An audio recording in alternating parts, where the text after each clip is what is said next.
So we've got a new addition to my collection. I know. One of many. How many is it now? Well, so I've got 6 of these, which are Emmys for advertising I've done. But this is my first National Gold Telly for a project we did last year. Yeah, I just got it in the mail this week. And it's pretty cool. It's good to be recognized by peers in your industry. Yeah. To say, hey, you're top tier at what you do. But otherwise, it's it's not really what you're never the goal, right? Like No. the goal is always to just do a great job for the client and put your heart and soul into something. But yeah. But it's nice to be recognized. Yeah. For sure. Yeah. So it's crazy. In this category, we beat out the public television. PBS had like a documentary in there too. Yeah. Nice. So that's a big deal. Mm-hmm. The Telly Awards. Mm-hmm. It sounds British because of Telly. Like saying it like that. Telly instead of TV. Yeah. Telly Awards, but maybe one day for this podcast, right? We'll get. That's right. Yeah, we can add one more. There's the streamers or something. There is a thing. I don't know. I don't remember what it's called. Something like that. Yeah. For like YouTube and podcasting. Yeah. Yeah. One day.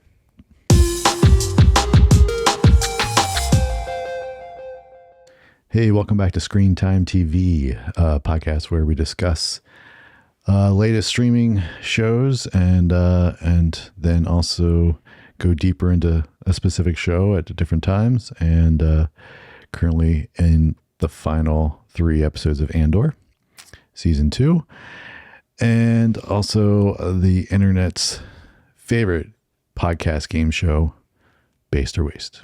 Yeah. This is the home for that. If you didn't, it is. Yeah. The OG Based or Waste. Yep. If anyone else is doing it, if you see anyone else doing this game, send it our way. And we'll have it taken down. No.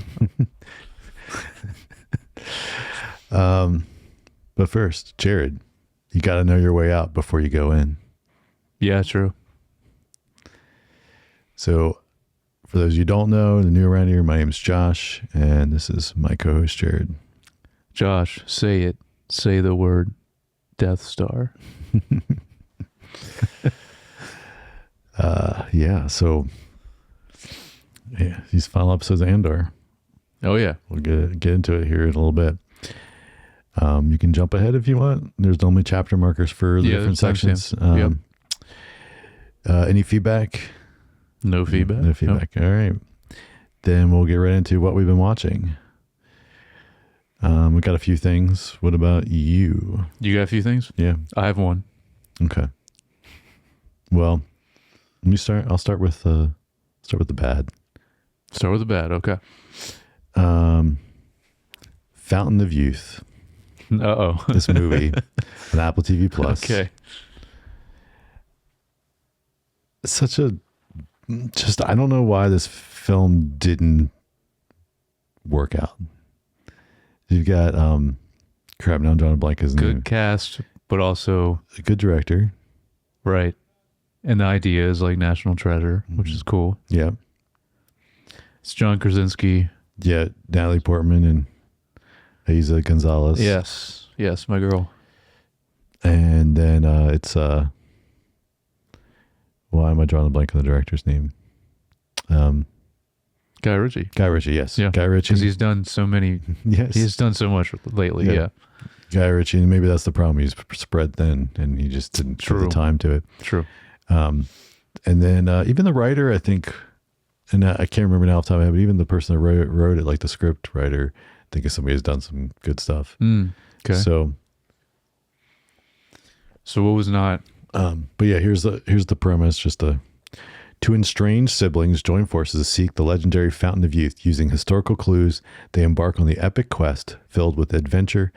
If successful, the mythical fountain could grant them immortality. It's such a crazy premise. Yeah, but that's the part that's like, sure, why? Yeah, you know, yeah, you always need that, whatever it is. Like the same with Indiana Jones or National, like all these. It's like, Yeah, that's you true. need Yeah. some thing to go for, right? And but like, to be honest, like even Natalie Portman stuff, it's just so like something about a lot of the lines. I don't know if it's the way it was written, because like, okay, so first of all, the premise is whatever, like I said, like that's works, whatever, in the general sense. But what makes those, like the Indiana Jones things cool or whatever, is a lot of times like there's those moments where he or you as like you're kind of figuring out the stuff, and it kind of like makes sense, right? Like, and you're like solving the puzzles of like the thing, and it's kind of like none of them in this feel satisfying that way. You're always like, what? They just like, it's like this like non-logical, but try to be logical, like how they put the thing together. So yeah, like, that's a core point of, yes, you're right. Yeah. That like needs to be good. Yes. And then the other thing is like the action scenes are not good. That's interesting, because Which Guy Ritchie normally, and I was like, what? Like, why are these look so lame?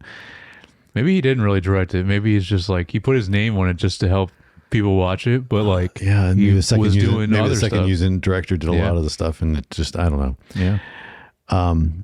So that, and then just like a lot of the dialogue lines, and it's like you've got, I mean, Natalie Portman, fantastic actress, Oh yeah. and then even Isa Gonzalez is good. John Krasinski, he can be good. Like I do feel like a little bit of miscasting in his, because he's just a little too goofy to be like the leading man, right? Like that's supposed to be in this, and Yeah, but he does Jack Ryan. I don't know. Right? I never saw any of that. He's good in that. Okay. So Like I'd not seen it, or A Quiet Place, which is also like he, right? yeah, he's He's in great that in or that, something. yeah. And so, but anyway, it just, dude, everything just falls flat in the dialogue, and Yeah, at the end though, does it like jump the shark? Is it like crazy, this Fountain of Youth thing? I mean, no spoilers, but just like, now there's some really cool visuals from like where they go with things, and some of that stuff. And I mean, it's, I think it's very, honestly, like Raiders of the Lost Ark-esque in the ending.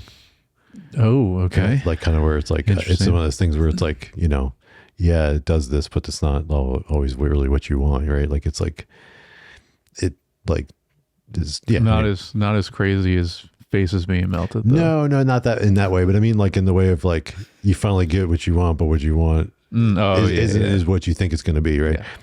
And that you have to immortality, like to deal with that. Like, so in that case, like I think again, like I said, the overall premise of this works, I think, like Right. in the general sense. So anyway, very disappointed in this, and Okay. yeah. So, and then the other thing, I watched only one episode of The Waterfront on Netflix. Mm-hmm. And this is as their storied North Carolina fishing empire decays. The damaged Buckleys grapple to revive their imperiled maritime heritage. So this is kind of like this family that's kind of like a wealthy family that kind of owns this, like waterfront, like they own a bunch of stuff in this like waterfront village town and North Carolina setting, and then yet they are also kind of doing shady stuff behind the scenes. Okay. I did not care for this first episode at all. Like nothing about it really grabbed me. I had seen some articles relating this season to was the one with Jason Bateman, Ozark. yeah. And like that's like a family, and they're doing some stuff. But no, great. I've not seen Ozark. I think Ozark is bad. Yeah, okay, but I've not seen Ozark. A lot of people love Ozark. This did not. Like, I might give it another go and watch the second episode just to give it a little bit more, but I did not care for this at all. Yeah, I saw the trailer for this and I was like, nah, I'm good. Yeah. It looks dumb. It sucks though because the at least one of the main guys, love him. Mm-hmm. He's from Mindhunter. Mm-hmm. He's awesome. Yeah. I don't remember the other cast members, but yeah, off the top of my head now. But yeah. Okay. Yeah, well, yeah, I wasn't gonna watch it anyway. It did remind me of Ozark, and yeah, I just never liked Ozark either. Right. But okay. Hey, what's something you got? Because I just covered like my two negatives. All right. Well, mine's not negative, but it's my only one. So the movie I mentioned before, I finally watched the movie Friendship, which is a movie that I was looking forward to, because I love Tim Robinson. This is also Paul Rudd is in this, and you don't really. I think I mentioned to you. You haven't really watched Tim Robinson's stuff, so I don't think you understand his very specific humor. Because you said you haven't seen I Think You Should Leave. Correct. And I don't think you've watched Detroiters, which is the other I have thing. watched some of the Detroiters. Okay, well that's him. Yeah. Okay. Detroiters is great. That's what he did before I Think You Should Leave. Yeah. Which that show should not have been canceled. That show was awesome. Yeah. But this is it's a guy's doing the marketing videos. Oh, that's true. Yeah. It's like it is. I mean, I did find it. I wouldn't say I loved it at least, but I definitely didn't only watch like first couple episodes of the first season, but I did enjoy it. But I didn't. Oh yeah, it's great the dynamic of that with yes, with his partner, but also how he inherits it from his dad. Yes. But like I love that the office is still like all looks like the 70s, and he still has the old lady, the front desk or whatever. that's like been with his dad forever at the company.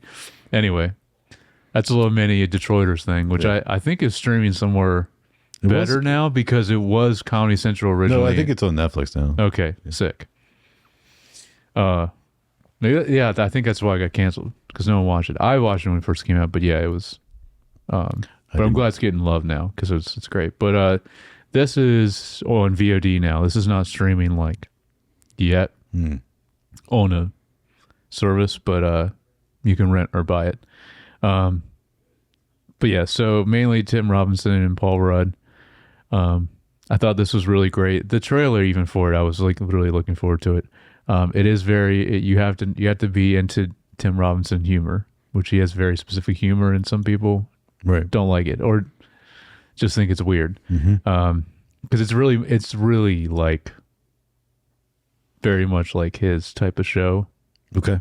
But in a movie. And Paul Rudd's character is like, I mean, he's great in it too because it's supposed to be a comedy. There's serious moments in it too, but Paul Rudd is like a mix of his Anchorman character and his I Love You Man character, which both are great characters that he's done. So love me some I Love You Man. Oh man, yeah. So yeah, I think you'll like that too aspect of it because that's kind of the way he acts in those two movies. Also underrated, like really, really cool, like lo-fi sounding score for it, which I was not expecting for this kind of movie, but it was cool. And yeah, just like kind of a long version of a Tim Robinson sketch, but in a movie format. So I hope he does more stuff. He's just kind of more niche, and that's why he doesn't do a whole lot of stuff. He's done some voices in video games, which I appreciate, but anyway, I just hope he does more because I really like him, and it's very unique humor that if you understand it, like people love it. So, yeah. So I really like this movie. You should check it out. Cool. All right. Well, a couple other things that I watched the film Deep Cover. Oh yeah. And this was fun. This was I wouldn't say amazing, but it was good. There was definitely some funny moments. But the premise is 3 improv actors are asked to go undercover by the police in London's criminal underworld. And this cast is ridiculous in this film. Very, very interesting. Yeah, because you have Like- Bryce Dallas Howard, you have Orlando Bloom, Yeah, the mix of them too. yeah, and you have Sean Bean, Patty Considine, Constantine. Yeah. yeah, Ian McShane, Oh, and yeah. Nick Mohammed is From Ted Lasso, from Ted yeah. Lasso, yeah. And yeah, I mean, I think it takes a little slow start because you're the perimeter, like setting things up, but once it gets rolling, it's yeah, there's some like funny moments, especially like Orlando Bloom is like a where he's like trying to be a method actor, but really he just gets like crappy commercials. So then when he gets so as soon as he gets the moment to do this like and be like in full in character, like he's like doesn't, so then he like doesn't break it, Stays in character. So then he's like this like supposed to be the muscle of their group and this like criminal underworld. So like he's got no weapons, he's got no theoretically no like, you know, actual fighting knowledge, Right. yet like he'll just not back down because he's in full method acting. Okay. So and there's just a funny moment where like, and like there's something where like this one guy's like, how'd you guys get into this business?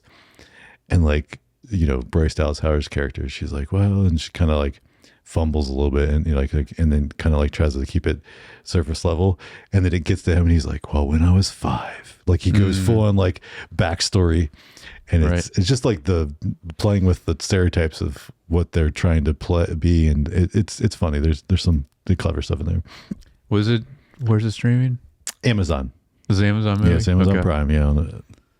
Okay. Yeah, Amazon Prime. So yeah, so it was a fun one. Again, nothing like crazy awesome, Yeah. but like for, you know, half an hour and a half comedy with a little bit of action. And speaking of a little bit of action, was this better than anything that was in the other film, which probably had 10 times the budget. Oh, interesting. Like, because I mean, again, nothing crazy, but like there was stuff in it, and you're like, this is more like exciting than all the action, and the other thing was just like so flat.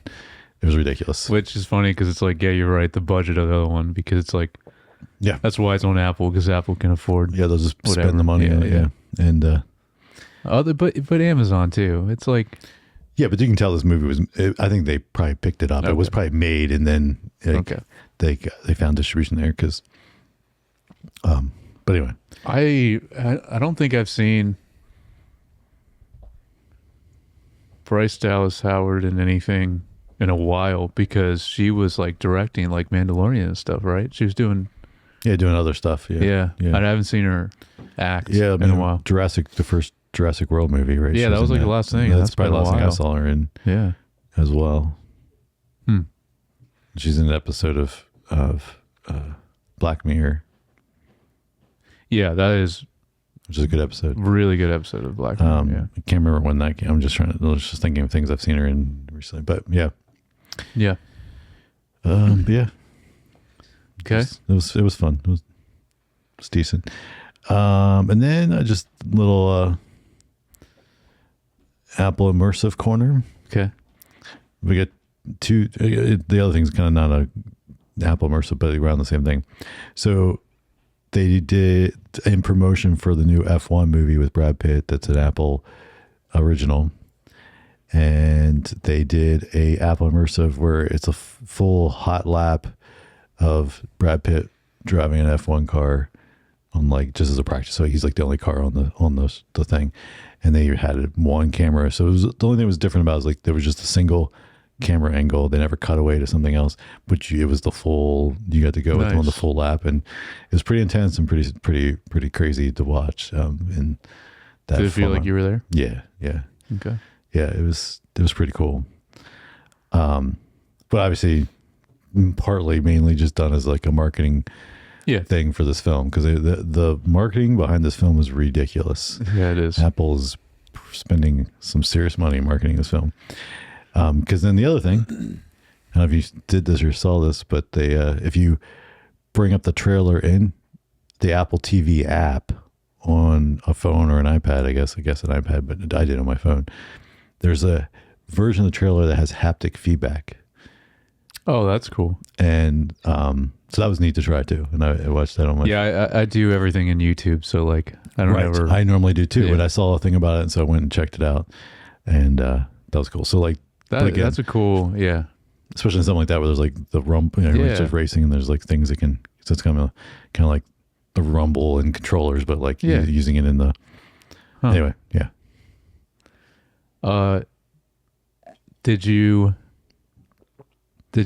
check out the trailer for Alien yet? Yeah. So this kind of leads us into, because trailers are kind of a little bit. Yeah. This leads into like news. So in section that we sometimes have, and I have one other trailer to talk about. Ooh, okay. But yes, I watched the Alien Earth trailer. Looks really good. Yeah. Looks really good. Yeah, and I'm definitely looking forward to that. I was surprised how good it looked. Like, now again, we talked about the creator. We know he does good stuff, but like this looks. I mean, it looks like the movies. It does. And it looks. Again, there's a lot of CG, obviously, but it looks like there's a lot of practical too, which is great. Yeah. Yeah. So the other trailer I want to talk about was what is it? Spaceballs. Oh. That's not a trailer, but it's a teaser. Teaser. It's a good thing to mention. Yes, for sure. So, if you didn't catch, this was brilliant teaser with the crawl, and just like, I mean, I actually went and found the text because it's like 38 years ago there was only one Star Wars trilogy. But since then, they've made a prequel trilogy, a sequel trilogy, a sequel to the prequel trilogy, a prequel to the sequel, countless TV spinoffs, a movie spinoff, TV spinoff, which in both a prequel and a sequel. Yep. Not to mention, there's 2 Dune movies, 7 Jurassic Parks, 2 Avatars, plus 3 upcoming Avatars, 36 MCU movies, and 2 different Robbie Downey Jr.'s in them. DCU attempt number 1, DCU attempt number 2. Animated Lion King, a live action Lion King, a live action animated Lion King, 8 Harry Potter movies, a TV series remake of the Harry Potter movies, whole streaming service of Star Trek, 7 Alien movies, 2 of which were also Predator movies, not to be mistaken for the 6 Predator movies that are not also Alien movies. Yep. 1 Prometheus, which is kind of an Alien movie, and then 4 Beetle movies. Oh, yep. And then it says, and Oppenheimer. Yeah. The same, but in 38 years, there's only been 1 Spaceballs until now. Love this. Like, this nails the humor of Spaceballs just in this opening crawl, like teaser thing, and makes me very excited for this because and then if they're even remotely parodying any of these other things somehow in there inside of like all the Star Wars content they have to parody since that original trilogy. There's just like there's just a treasure trove. There is. They can make a 4-hour movie with the amount of stuff they can make fun of. Yeah, I mean, I'm always trepidatious of this though, just because the original thing that we love so much. When they try to do it again, it doesn't always work out. But yeah, I mean, I'm still excited about this. I did see Rick Moranis coming out of retirement, which is good because he's been retired for a while now. Yeah. The fact that he's going to be in this is as Helmet. Yeah. And or whatever. Yeah. Dark Helmet Man. There it is. And then, now we don't have John Candy anymore because he passed away. But unfortunately, then I think it was Josh Gad is also involved in this. So they're like, it hasn't officially been announced. What is he doing in it? Well, I don't know. He's involved in it. So my guess is he might also play. Oh, I don't like Josh Gad. Yeah, he's annoying. He might also play the that's unfortunate that he's going to be in it. But that's just me. No, they didn't say he's going to be in it. Oh, okay. That he's involved in helping produce it. Oh, but I saw some people assuming that he'll probably play like the thing you would picture him playing would be the Mog. Yeah, I'm a Mog, half man, half dog. Yeah. I'm my own best friend. That's right. That's right. I felt like we had to bring this up because we quote Spaceballs on here all the time. That's like the second most quoted thing besides Seinfeld is Spaceballs probably for us. Yeah. We quote it a lot on here. And so I thought. I saw something about because the main character is Bill Pullman and now his son is a very big actor. Lewis? Yes, Lewis Pullman. Because he was just in he's done a lot of stuff recently, so he's gotten to be a pretty big actor. But he was just in the MC movie you liked. I'm blanking on it. The new one, The Thunderbolts. Thunderbolts. There yeah. it is. Yeah, I was trying to think of the name of it too. Yeah, he's the the so extra guy. I guess He's Bob. Yes, Bob. So I guess he. That might be in it. I don't know, but yeah, I they said something about him being involved, but his dad still acts too, I think. Yeah. So I don't know if they're both going to be in it. That'd be interesting, but Yeah, it's cool. No, I'm and is Mel Brooks still going to actually be in it? as long as he doesn't die. Yeah, He's 99 years old right now. I know. I saw a video of him talking about it. Well, he was in the. He's like in. Right, The, he's it's like in the end. this. After they do the crawl, then He he talks, comes yeah. up and. Is he really 99? Mm-hmm. Holy crap! Yeah, and like you would never guess from that he's got some energy. He's got He spark. does, yeah. For a 99-year-old, he's pretty spry. But like at that age, anything can get you. Right, you can go from like fine to being like not fine very quickly. So hopefully, but yeah, he's. I did see where he's supposed to play yogurt. Assuming, That's what it is. Yogurt. assuming he, and maybe they shoot those scenes first just in case. But That would be smart. Yeah. but yeah, he's supposed to be in it. so- Merchandising. We definitely mentioned that one. yes, merchandising. Oh man, That's some. I definitely. It has been a while. I got to revisit that movie. It's been a while. Do we have since him I on the watched list as the director? it. No. I'll put him in the Maybe next. I need to add him. Yeah, I just added someone else. because you got Blazing Saddles and you got Robin Hood Men in Tights. Yeah. History of the World Part 1. I just added Danny Boyle. Okay. because yeah, of because it's 28. Yeah. Yeah, 28 years later. Yeah. Because we have Alex Garland on here. Mm-hmm. And they pair up a lot with writing and directing. Mm-hmm.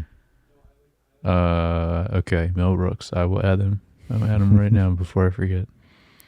Yeah, I don't know what else. Those are the ones I'm familiar with. Spaceballs, Blazing Saddles, Robin Hood Men in Tights, and I did just revisit Men in Tights. That yeah, movie's great. This is great. Yeah. I don't know if I assume he's probably done something else, but I don't know. I'm sure. Yeah. All right. Well, I think that's it for kind of news Yeah. segment. Good. Yeah. Good trailers. Yeah. Things to be excited about. Oh, yeah. It's time for Based or Waste. Okay. Welcome back to Based or Waste, the internet game show that Josh already mentioned up top. That we go off of Rotten Tomatoes. We check and see what's trending, TV shows or movies. We're actually back to movies this week. We see what's trending. I pick 10 of them and go off of the audience score. Mm-hmm. And Josh is going to guess if they're good or bad, if they're based or waste, or if they are fresh or rotten. Mm-hmm. Or no, it's fresh or the trash can. It's like the symbol. It's like the tomato Was it rotten? and the trash can. No, Yeah, I mean, the site is Rotten Tomatoes, but I'm talking about the icon, though, you see? Oh, they They changed do it? the trash can. They used to have a green. No, they also have the... Yeah, they do have that. I don't know how it works. Again, we don't... There's things with these scores that still confuse me, but yes. Right. No, the Rotten Tomatoes is still there, yeah. The trash can is what and it makes more sense with our game. Waste. Base or waste. Yep. Don't be a waste, Josh. Are you ready? I'm ready. I have to You're say such a it to you. I waste. have You're to say it such to a you waste. because you and our other brother said that to me all the time. Such a Actually, you would waste. say it to each other too. It was like a thing, a derogatory term Yes. we used to use. You're such a waste. Yeah. All right. Yeah. It probably came from some film, somewhere that we watched. Probably. Yeah, probably. Although I don't know, in Micah's mind, he just comes up with all kinds of stuff. This is true. So he might have just came up with it. All right. All right. We have some good ones. All right. First one is How to Train Your Dragon, the new one. Not we did on Base or Waste the original. This is now the This is a live action. I'm still gonna say based. Yes, this is insanely high, but I did this a couple days ago. This is a 98 which is crazy. That's higher than the original is sitting right now, which I'm like, there's no way. There's no way. All right. Then we just mentioned this. Danny Boyle, 28 years later. Just came out. I'm also say based. Yes. 69, though. Lower than I thought. Oh, yeah. It's lower. Which is weird, but yeah. I'm looking forward to it. The best Danny Boyle movie, though, is Sunshine, in my opinion. I don't think I've ever seen that one. Oh, it's so good. It's underrated. Sci-fi movie. Okay. And it actually is a sci-fi movie. Very heady sci-fi movie. Okay. This next one, I'm wondering, I've seen some things about it. Yeah, I'm wondering if you've heard of it. Materialists. Yeah. I'm going to say think? based on this. Yeah. 69 also for this one. This is the Pedro Pascal and Chris Evans and what's her name? Dakota Johnson? No. Johnson, yeah. Yeah. Yeah. She's redeeming herself from Madam Web. Maybe. Trying to, We'll see. I don't know. Yeah. I figure this seems more mixed of a movie, but. Yeah, if it's 69 or 70, it's a 7. 7 out of 10. It's not, I mean, it's not bad, but it's also not like, it's amazing, you know. Yeah. Do you think, are you starting to get sick of seeing Pedro Pascal? Maybe a little. Yeah, me too. I feel like, I like him, but man, he's doing too much now. Yeah. He doesn't need to be in everything. This is true. But yeah, we'll see. Yeah, I'm curious because of having that feeling, like how I'll feel about Fantastic Four. Yeah. But all right. This next one is a movie I am looking forward to. The Life of Chuck. Mike Flanagan. Yeah. His new movie. That is not a horror movie, which is interesting. Still Stephen King, though.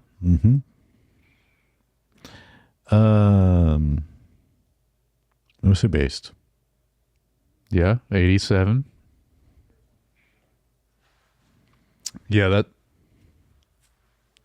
it's pretty much everything Mike Flanagan has done so far has been good. He has a good track record. All right. What Is he from Maryland? I think you're right. I think he is from I think around he here. went to Towson or something like Yeah, I think he is from around here. that. I don't know why I put this next one. I'm blanking on what it is. It's called Absolution. Yeah. I don't know. What this Oh, I think it's Liam Neeson's new movie. Yes, it's Liam Neeson's new movie. Man, I don't know anything about this one. I don't either. I put it down because it's Liam Neeson. Well, not as, I mean, he's got Naked Gun too. Sure, That comes that's out in actually August. released. Yeah, that'll be next. Yeah, I'm just gonna say waste because I have no idea. yeah, Yes. correct. It was 32. Just 50-50. Yeah. Because all right. Fight or Flight. This is I feel like I remember hearing. Josh Hartnett.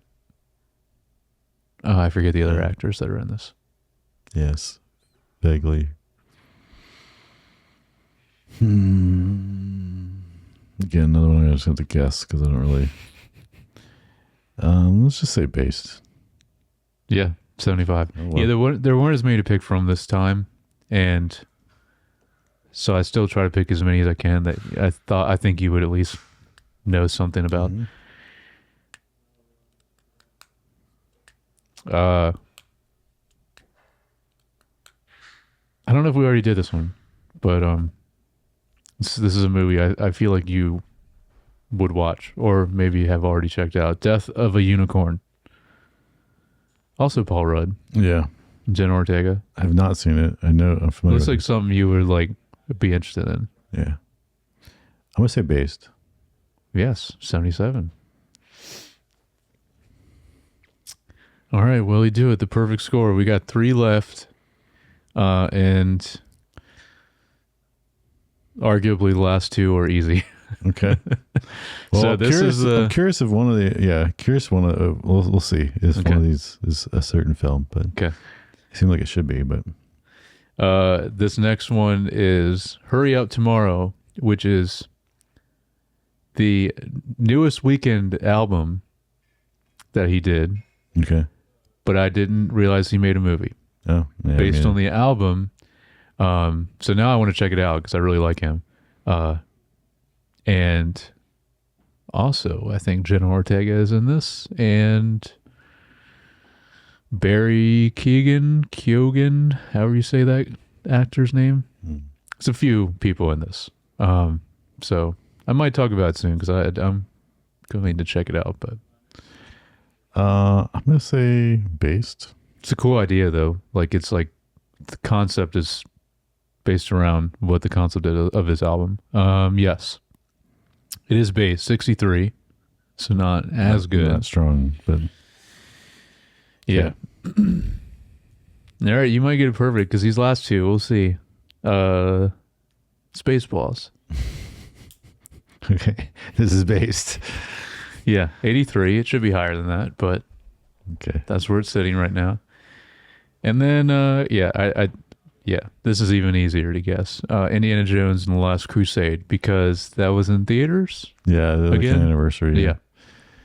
Yeah, based. Yeah, 94. Well done, Josh. So where was Elio? That wasn't. I didn't have a rating yet. I looked at. okay. Yeah, I was like, it had a critics rating, but not an audience Yeah, rating. that's true. But it's been out for a whole weekend. It's surprising. I guess it just Yeah, not enough people. because I clicked on that one because I was like, that obviously is an important one, and yeah, it didn't have. There was another one too, also that just like, so some of them yeah, I guess takes a while. They don't get enough people. I don't know, but that doesn't make sense for that. That movie's going to be huge, or is already huge. You think? I mean, So- I don't know. I didn't. I haven't seen. Well, normally not till Monday, and we're recording this a day early. You're gonna go see it? No. I mean, yeah, I was thinking about going and see it, but like I'm talking about like box office Oh, reports. sure. But normally you hear about that stuff like on Monday. And, Yeah, yeah, that might be why, because we're doing this a day. Probably. If we did this on Oh Monday, yeah. And I checked. they probably give it the full weekend before they release. Yeah, I think I've put these down like yesterday or Friday. So Yep. yeah. Okay. Yeah. Well, All right. Very good, Josh. once again, Film guy. You know what? You had mostly films that you talked about today also. You talked about a little bit of TV, but yeah. you are like I said, it's the CinemaCon influence on you. That's what it is. And your love for a film has grown since the studio. That's what it is. That's what it is. Yes. Yeah. You realize how important it is because of how what's his name from the studio says how important it is. Yeah. It's more important than doctors. Yeah, than doctors, right? Oh man, that episode's crazy. It's such a real conversation that would happen though. Yes. For sure. For sure. Yeah. All right. That has been Base or Waste. Play along at home. Let us know how you did. Mm-hmm. And tune in next week. Yeah. Feedback at screentimepod.com if Yes. you let us know how you did. Yes, that is feedback at screentimepod.com or leave a YouTube comment. All right. So let's get into these final 3 episodes of Andor, a Star Wars story. Andor, a Star Wars story. Did they put that in? I don't think so. Yeah, that's just Rogue One, but yeah. They might as well. Yeah. All right. So just what general thoughts? What do you think of these last 3 episodes? Oh, I mean, amazing.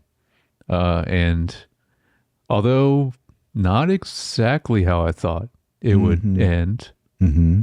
leading into Rogue One, Mm. but still, yeah, I loved it. And I think I loved all 3, but I think the final 2 felt like a prequel movie the most to Rogue One, in my opinion. Okay. And those are the 2 I liked the most, was the penultimate and the finale, yeah. So you didn't like the flashback stuff? Oh, no, I still really liked it, because I have a note about that with Luthen, but Okay. I just think the final 2 were like very much the like prequel Yeah. movie to Rogue One. Okay. Yeah, what'd you think? Yeah, I thought they were great. I liked how it wrapped. I liked the ending, or the kind of the last 10 minutes, whatever, kind of how they set things up. I would agree. These last 3 episodes didn't go where I thought they would go. Yeah.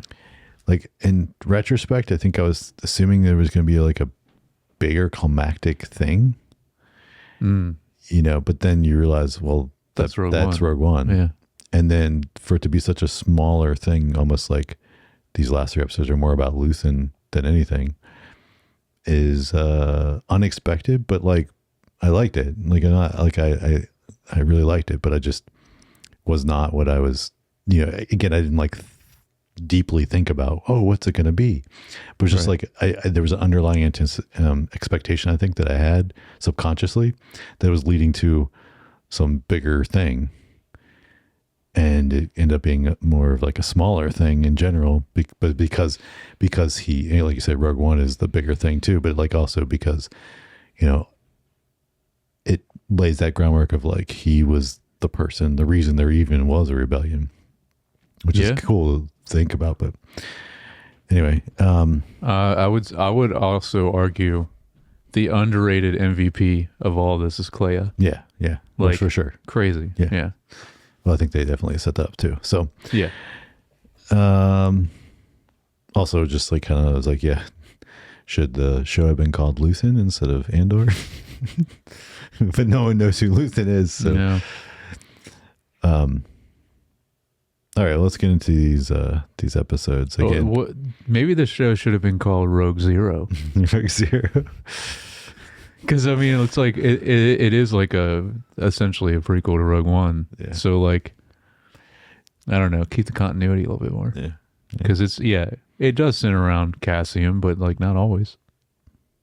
Like there's plenty of other people, like you mentioned, that are just as important. Yeah, Mon Mothma and Luthen are both There too, yeah, major characters. I mean, Bix, as well. Yeah, but at least you could argue Bix is part of Cassian's arc, sure, right? But like Luthen kind of has his own thing going on, and Mon Mothma kind of has her own thing going on. Yeah. So anyway, episode 10. Make it stop. All right, so we get into, we open with Luthen learning from Lonnie that there's a basically an energy program was a cover story for a weapon of mass destruction known as the Death Star. So this was crazy cool. Again, these jumps of time, this is another year jump, so to speak. And these jumps in time allows you to kind of like, which they've done pretty good job anytime they've done it, they've done a good job of like almost just dropping you into, okay, here's where things are now. And it's like, this seems very like tense, but also like important information. This guy he's been undercover since season 1, right? Like as a source, right? And so he, just like there waiting for, and it's like it finally pays off this moment, right? Yeah, but he's not around much longer. No. So I think it's also, he's like looking for sanctuary or something like to be protection, and he's got like a wife and kids and blah blah blah. And it's one of those things where like this is the kind of stuff that like I think Luthen, and then of course Cassian kind of has learned over time also from Luthen that like sometimes casualties are necessary for the greater. Well, I want to say, the very first scene that we see of Cassian in Rogue One, right? He's murdering someone. Yeah. So, and that's the kind of area where it's like like the very beginning of this show, right? Which is interesting, and like that's the kind of like gray area that they kind of Luthen and Cassian kind of live in, that like so the main rebel alliance probably wouldn't, right? I mean, so to speak. Like, obviously they're shooting and killing and blew up a whole Death Star full of people, but like, like the generals, like you don't get that like direct, Yeah. like it's always just stunning people or knocking people out and the general Star Wars stuff. So, Yeah. and then you get this great meeting between him and Clea where he like lets her know it's like immediate, like here's the info, and they're like breaking it down to like the key words so that she doesn't forget it. Yeah. And they're like repeating it kind of like this is important information. We need to make sure we get, and of course he trusts her, like that we get it, and not that way he's not the only one knowing it. And they need to, and he kind of in that moment also kind of like is like, you need to go. I'm gonna stay behind to destroy the stuff. I think that moment is great. I think one of the best moments from this episode is, which I don't remember when this happens. I didn't think it was that far into the episode, is when Luthen and Dedra finally meet. Yeah, that's after all next. this time. That's so next. He goes, okay. So he goes back to the shop. The shop, yeah. And starts destroying, pouring the acid or whatever on the control thing. And then she shows up. Yeah, and it's crazy because it's also, it's such a good scene, but it's also, you kind of forget, you're like, wow, you're right, they've never met. Yeah. So it's such like and like, really important. And then, he makes a comment, like, because she's like, all this time you're right here. And then he's like, yeah, yet. And he goes, yeah, I knew everything about you. Mm-hmm. And yeah. So that scene is cool. Then, and it's the whole time it's done so well where you're like, is this cover blown? I'm not sure. Cause then she acts like she's got something for him to evaluate. And of course, then when she pulls it out and it's the old like transmitter thing from season 1, then it's like, oh no, this is, you kind of knew for sure. But like, it was like for a little bit, you're like, is this it? Is this the moment? Mm-hmm. And did that good. I love how before she does that, he shows her the other antique that's like some kind of blade. So he has it on hand. Yes. And she doesn't even pick up on it because she's too, let's say, hubris about of how good she is. I think she, that's what kind of helps, makes her fail in this in general. Yeah, which is then these final 3, she gets humbled so much. Yes. But I think she's gotten, too big for her britches, so to speak. And so she kind of doesn't pay attention to the fact that like he turns his back. And then of course he's stabbing himself with the artifact, ancient knife kind of thing that he had. And of course, once she figures it out, she's calls in all the units and calls a med unit, and they kind of put them on some kind of life support thing and move them to a hospital, which is also kind of cool to see a hospital in Coruscant, like in the Star Wars universe, and just something that, we haven't really seen before, other than just like the little things that are on ships to help, And the tanks that the like healing tanks. Yeah. But anyway, so this is when we start to get Clea's and Luthen's backstory. Yes. Through a bunch of flashbacks, and this, I love all these flashbacks. This was cool. Yeah. Because I love seeing how they met. Yeah. And how they formed such a bond together. Yes. And it really helps with that and show that it also makes sense. You're like, why is this episode called Make It Stop? And then you see it, like, he keeps yelling that in the flashback. Yeah. Yes. And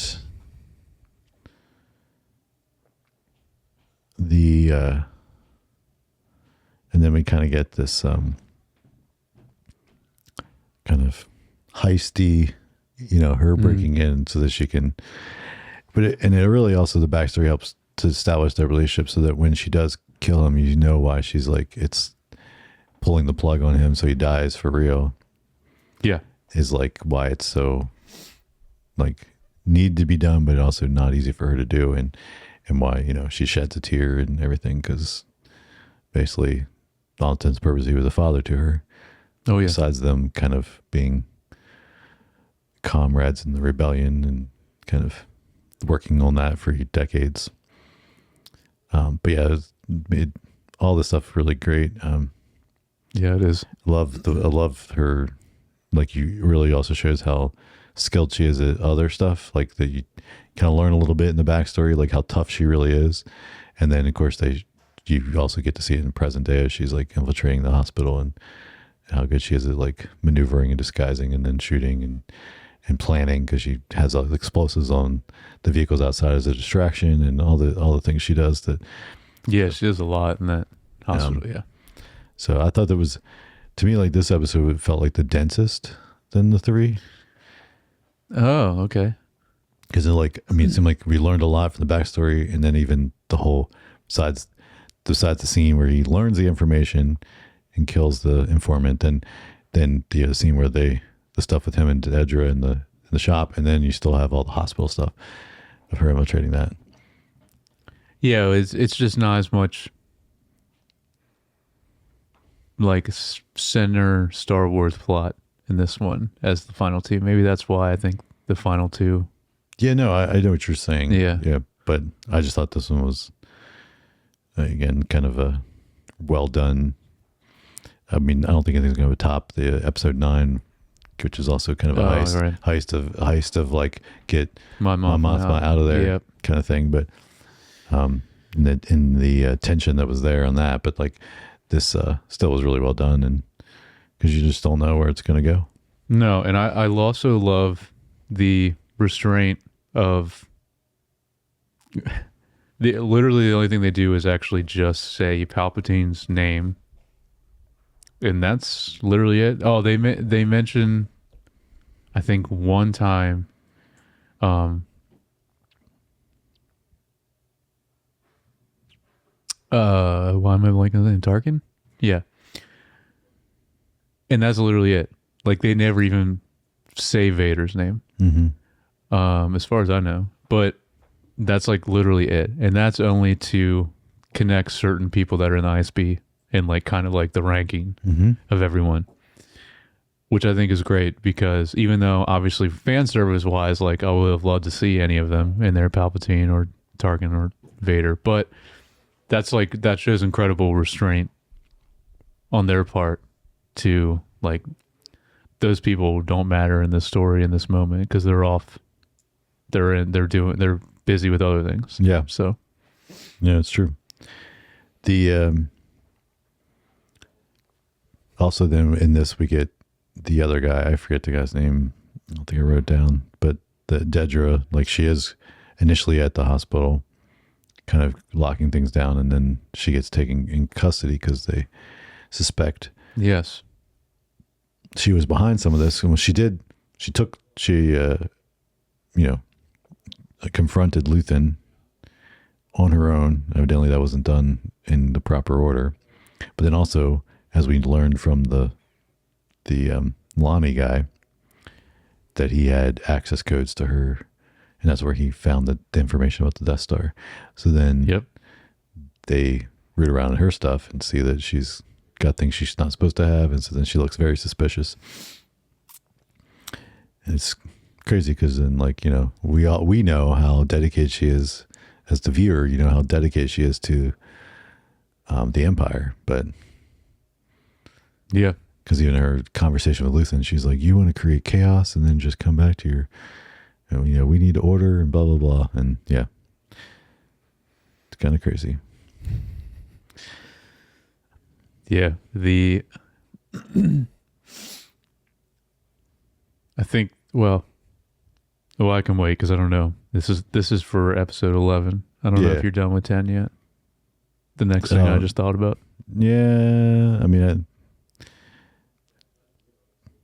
I think I was just gonna say, I think it gave a nicer ending, and to Luthen, right? Like, it was. Oh yeah, that final shot on him. Yeah. And just getting the backstory on, I think the whole episode, like, again, like I said earlier, was not like watching it. I was like, loved it, but like not where I thought they would go.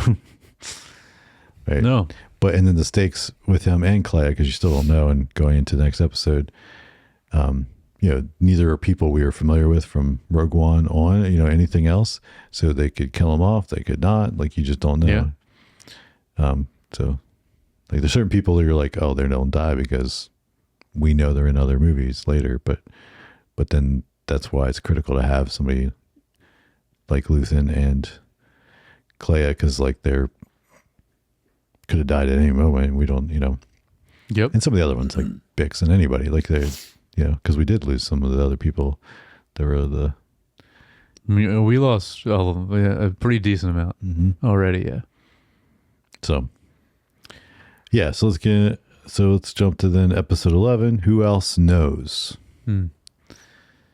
So then we get into the Imperial investigation. Supervisor Hirt investigates Luthen's death while Dedra gets arrested for going beyond her assigned responsibilities. So I guess she didn't get arrested till episode 11. Well, that's what reminded me of it, because that's why I wanted to talk about is what happens when they arrest Dedra and she's being interrogated.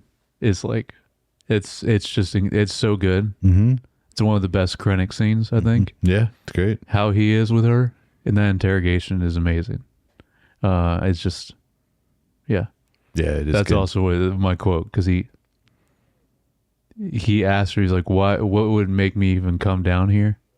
And that's when he's like, say the word, and then she says Death Star. But the whole interrogation was, I think, one of the best scenes of this episode. Yeah, it was good. It was definitely good. So I guess for some reason so she didn't get, that means the ending with Luthen, like her pulling the plug on Luthen, doesn't finalize till the middle in this episode, I guess, because No, I think the episode ends on Luthen. No, because the last episode. No, because she doesn't. The reason she can get in there is because in the mess of them arresting Dedra, and like she doesn't go in and infiltrate till they switched over, right? Or maybe she did. I think, yeah, I think. Or it just happens 10, right at the end. Right at the end, right, where she's going into it. Because episode 10, I want to say is like a really slow fade out on Luthen. Yeah, you're right. So all the stuff kind of blurs together when you watch it back to back. Yep, and then Krennic and interrogates her. Then we get Clea's mission is she gets back to the safe house and assembles an old communication device and contacts, the rebels and Cassian. So then Cassian finds out, but then General Dravens disapproves of Cassian going after, but Cassian and Melshi and K2SO fly off to Coruscant. And they think they're going to rescue Luthen. But I was just going to say, I love K2SO. It's so great to see him again. I know. Yep.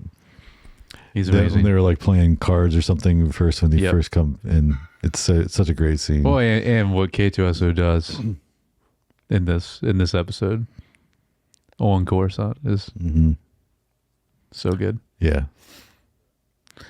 Yeah, and it blends into the next one, but like the overlaps. Oh yeah, I guess it does. Yeah. Yeah, but yes, I know what you mean. So they land in Coruscant, and at the same time, there's a ISB group that's also looking for her because they know that Luthen had an assistant that they trying to find. So, and they also find the signal, and that's why they're tracking down where the signals come from. And so they're closing on Clea as also Cassian and them are showing, kind of showing up. So, and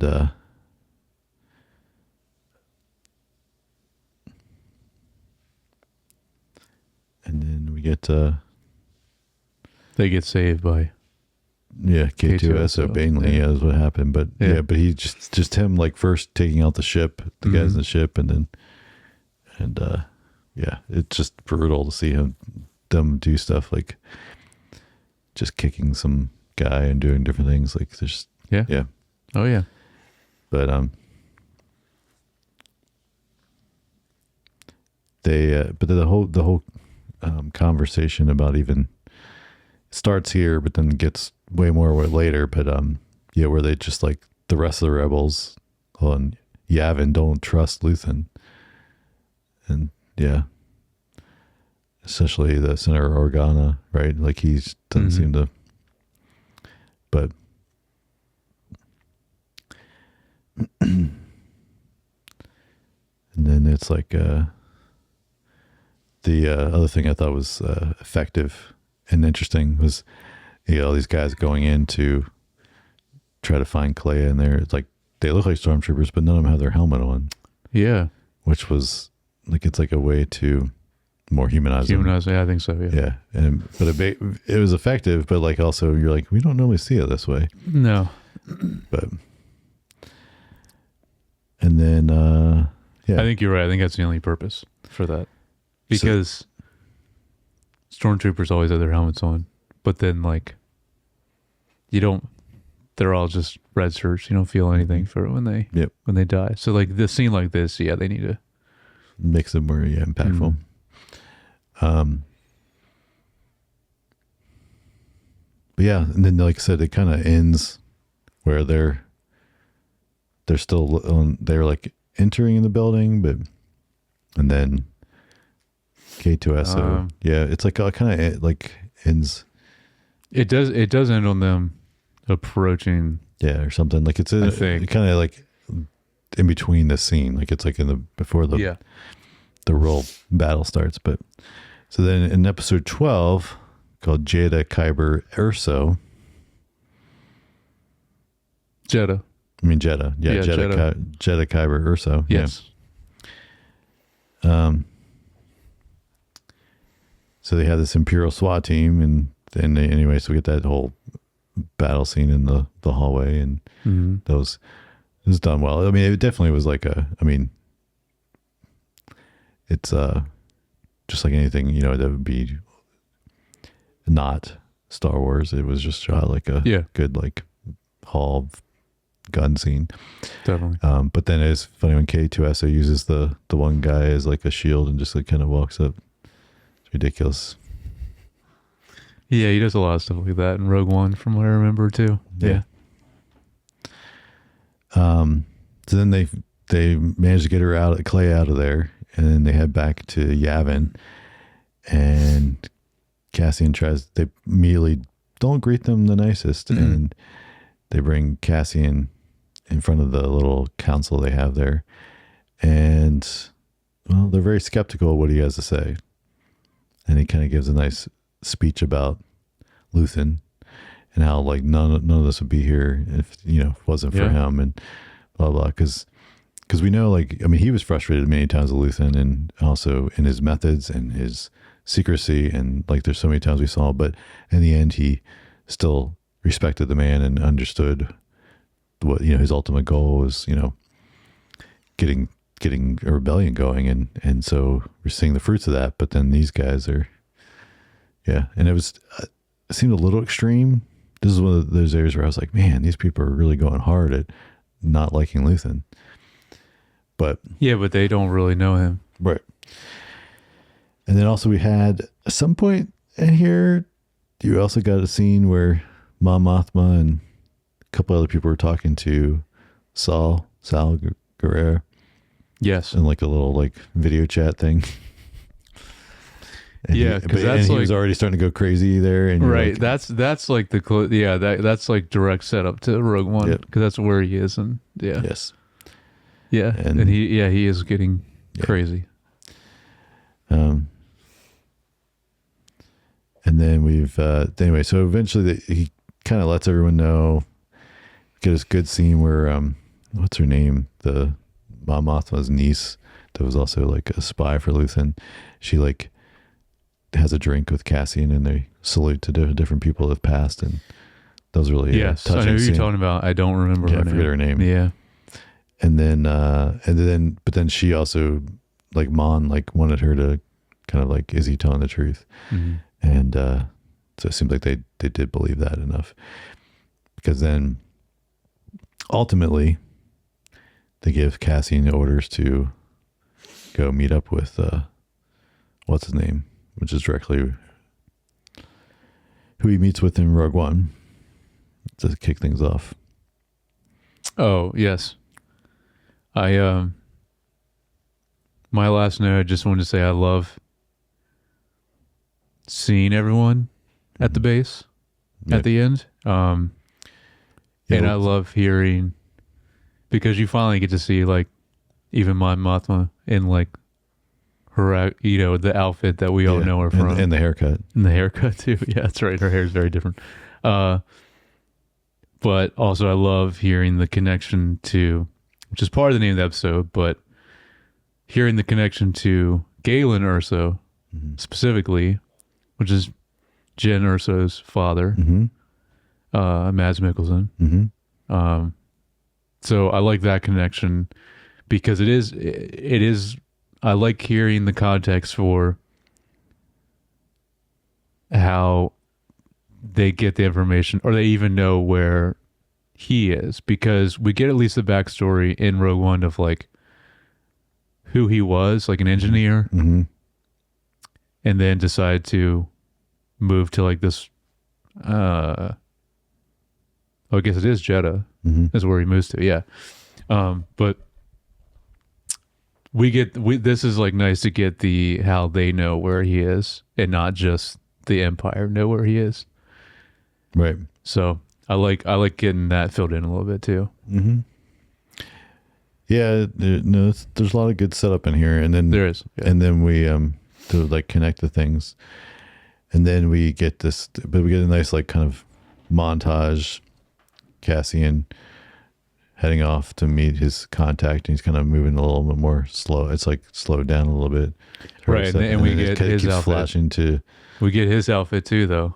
Correct. Yeah, his He's like look that he's going to be in Rogue One, and then but yeah, so we also kind of flash into everyone else and kind of seeing where everybody is. And then we even get the one head guy of the ISB like committing suicide, and then we get Dedra, and she's in a prison like cell like Cassian was in season 1. Yep, because they do the floor thing. Yeah. Yeah, just like cool stuff. And then we get to see Bix carrying a baby. I was very happy we got to see her one more time. Yeah. And see where she's at. Yeah. So we got Cassian's child, so that we can do the son of Andor. She's a Star Wars story. No, it'll be called Young Cassian. Young Cassian. The spinoff. Yeah. Son of Cassian. Son of Andor. Son of Andor. Sorry. Yeah, it'd be young Cassian, son of Andor. There you go. Star Wars story. Star Wars story. A Star Wars prequel. Yeah. So it was good, but and then we even see Mon Mothma's husband. Yeah, that was like, I don't really care about that guy. Yeah, well, that guy. Nice to see it. Like he was just like sad and just like whatever. Because she definitely just left him behind, and like but he sucked anyway. No, I know, but like I'm sure he's gotten the brunt of the things that she did. Like I'm sure they like surprised he was even a free man. True. Right in the little taxi thing he was going around in or whatever.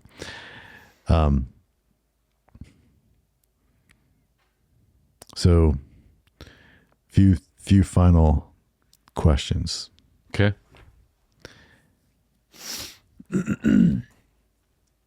So first of all, we'll kind of just on the ending, and then we'll kind of some broader stuff. So how did you feel at the end, like, of this episode, the final episode / end of the series? In general, I was satisfied with how they ended it. Like I said, the only thing was I was just like, it didn't seem to connect quite as much as I thought it would, or like lead right up to. But it did in moments, like we just mentioned. But well, I think the main one, like Cassian's like getting ready just to get on the ship and head to his next assignment, which is the assignment we see him at. Yes. So that's true. I mean, unless we had him. Unless the only other thing they could have done was have him landing there or something. Like, Yeah. they didn't need to do that. No. I think I was just thinking, like, I think it's a great how, like, I feel like even though we know where Cassian's story ends, Mm-hmm. it still felt very hopeful in the end. Like, it felt like the excitement of like, hey, there's hope for this rebellion. And of course, we know where that ends, which is they destroy the Death Star and blah blah blah. Of course, Yeah. So yeah, so it was a good, like, I felt like it's a good feeling of like hope, and even though we know Cassian's gonna die in Rogue One, so. Yeah.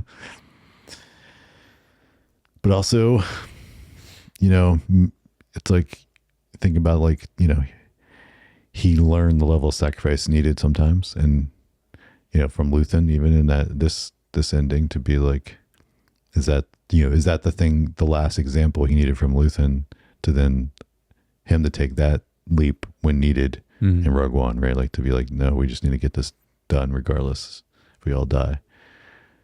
So I don't know. Yeah. It's that's why one of the main reasons why I'm excited to watch it again, to see how much more weight it brings to it, you know? Yeah, well, that's about. So here's you know, some questions around that. How do you think it changes the way you view Rogue One now, seeing this? I can't really answer that until I see Rogue One again, because I it's been so long since I've watched Rogue One that I can't really remember it all. So I'm not sure yet. Okay. Yeah. Well, I did watch about half of Rogue One. Oh yeah. Yes. Okay. It's hard not to. I know. After finishing this up, we'll say it's a little abrupt. The switch to, like, suddenly it's like,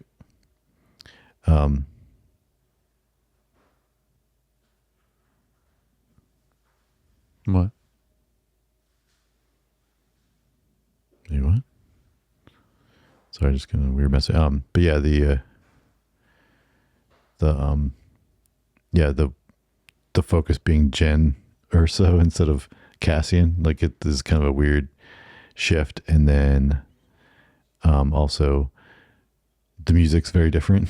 Like, not a bad, it's just different. No, the music in Rogue One is Great, but it's just like, it's really just like good. a very, like, different tone because of the, like, it's just like, oh, I assume it's like even probably a different composer. I didn't even it is. look, but so, like, that shift kind of feels like you're just like, oh, you know, because you just watched Yeah. so much of Andor, and then, like, you go into it, and it's like, feels like it should be the same thing. In some ways it is, but then, like, and then the other things, like, as good as Andor looks, like, Rogue One is like even another level in, like, film production Yeah, and cinematography. all right, Greg Fraser. Yeah, Greg Fraser is fantastic. Yeah. It's crazy that movie's almost 10 years old now, though. I think it's 2016, right? I think Sounds about 2016. right. Yeah. Like December of 2016. Yeah, I don't remember when it I came think it out. was. I mean, I remember seeing it in theaters, but Yeah, I think it was December. yeah.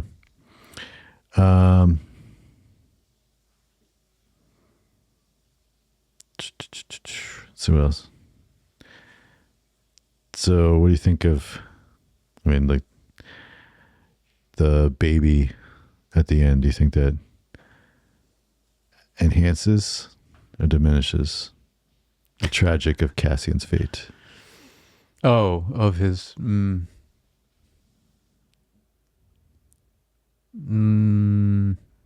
I don't know. I don't know about the baby, but just having so much time with Bix, that definitely adds a lot to the tragedy of Yeah, what happens to Cassian, for sure. yeah. I say Which that, we already talked about, where like her final, when she was leaving the note. yeah. Well, the question is, do you think she knew she was pregnant? Think that added to her decision on leaving? I don't know. That why would she leave just because she's pregnant? Well, because it's even more reason to get away from what was Yeah. dangerous and go somewhere safe. Yeah. And I mean, even, that plays and into even it more reason he would pull away from the rebellion, and she right. that's the whole reason she left, is because he was going to stop because of her, and so she. But if she knew she was having a baby, he really would stop. Yeah. So, but I think, I mean, obviously the whole series gives it so much. It gives him so much more weight because of all the things he's done and the importance of his character.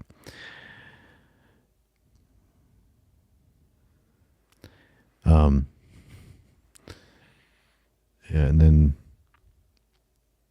who do you think had the most satisfying conclusion to their arc? The characters.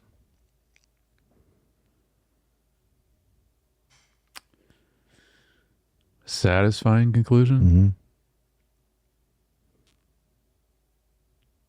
Probably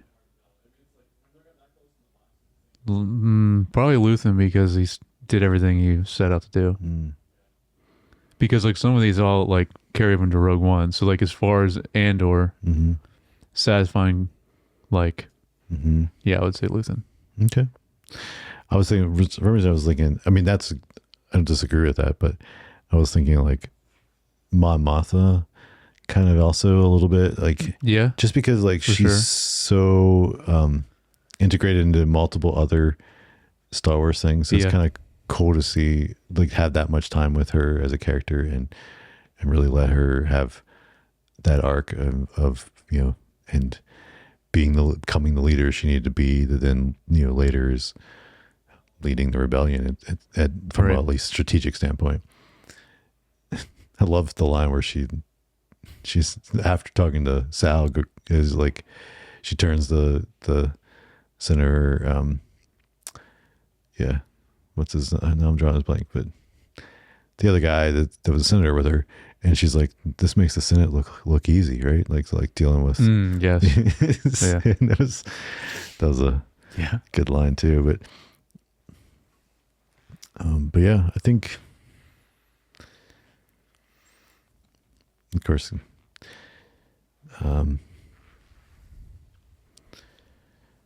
this just overall as a television series was so well made. Again, like, for sure, take the Star Wars stuff off of it and you would still be fantastic as it's just kind of like this great 24 episodes storytelling that happens to be sitting in a Star Wars world.